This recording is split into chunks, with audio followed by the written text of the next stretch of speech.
Bonjour à tous. Aujourd'hui, on va regarder comment télécharger et installer Access Client Solutions.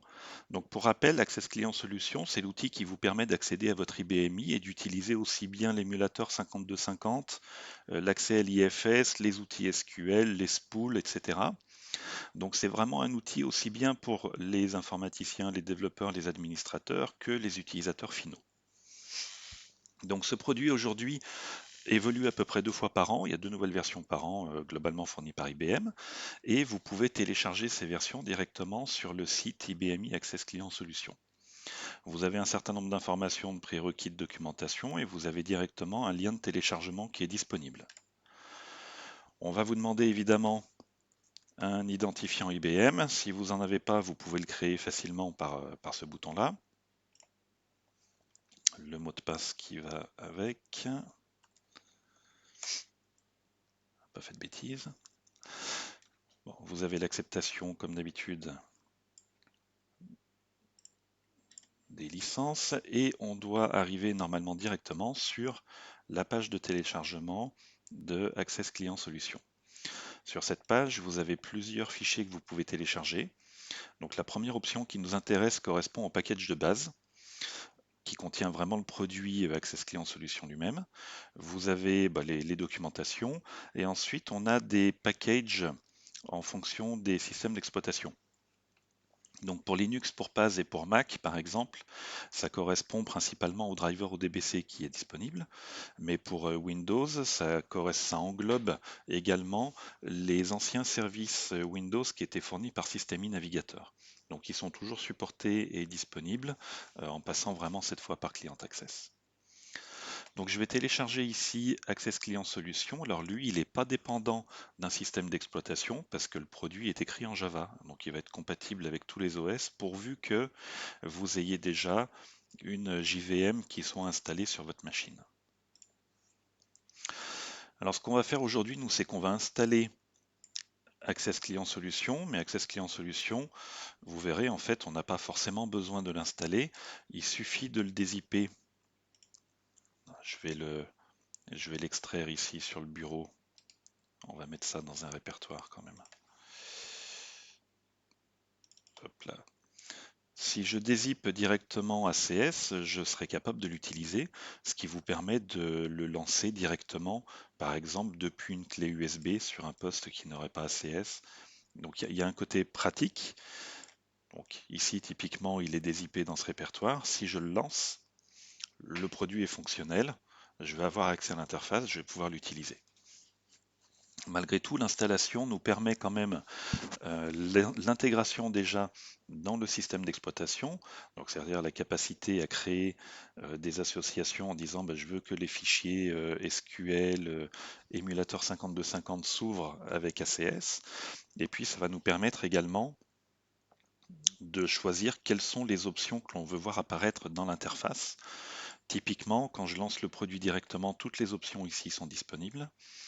Pour vos utilisateurs finaux qui utilisent vos applications, en général, on pourra se limiter à l'émulateur 5250, et éventuellement aux sorties imprimantes, etc. Mais vos utilisateurs n'ont a priori pas besoin d'avoir accès aux consoles HMC, etc. Ça ne doit pas normalement être dans leurs possibilités.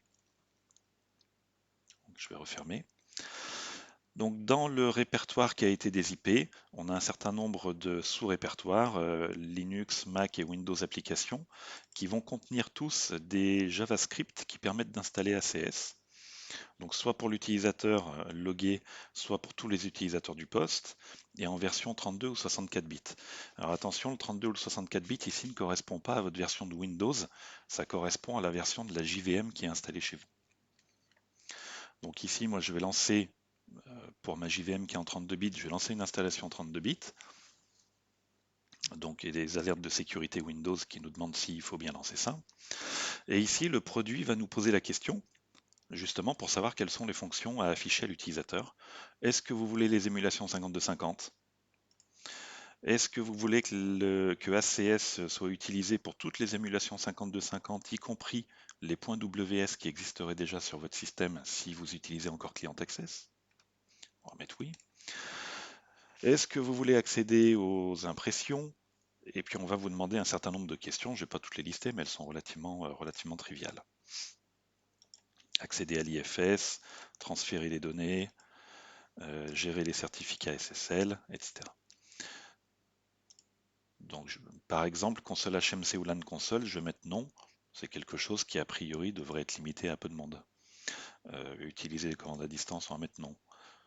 Bon, okay. Donc, un certain nombre d'options. Et à la fin, on vous demande est-ce que vous voulez créer des raccourcis sur le bureau. On va mettre oui, a priori. Hop là. Donc, le produit va finir cette fois de s'installer en tenant compte de vos préférences. Ça prend un petit peu de temps sur ce système-là qui n'a pas beaucoup de ressources. Et quand il aura fini, on va avoir un petit message qui nous dit bah, l'installation c'est bien terminé et on va retrouver nos raccourcis qui sont directement disponibles sur le bureau.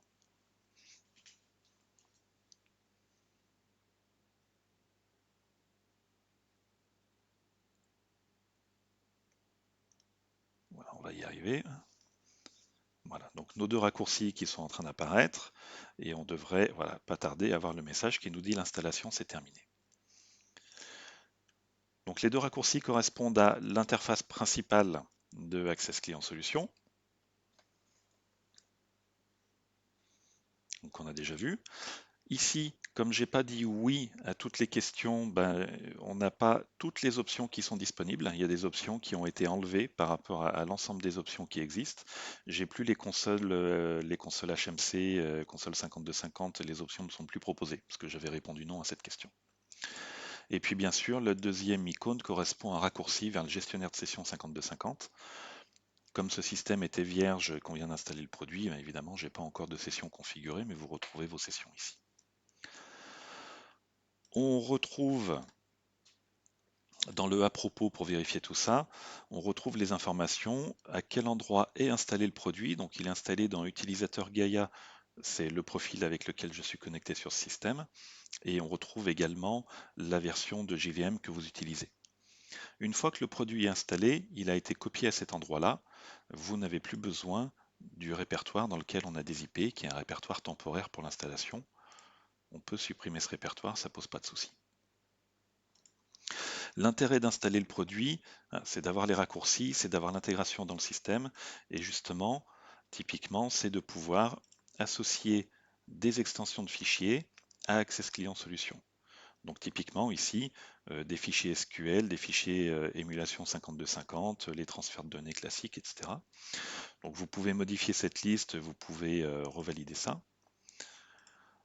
Et normalement, maintenant, si vous avez un fichier SQL ou une émulation déjà paramétrée, ça doit s'ouvrir avec ACS et non plus avec l'ancien programme qui était associé. Donc là, j'avais préparé un petit fichier SQL. Quand je clique dessus, c'est bien l'interpréteur SQL de Access Client Solution qui s'ouvre.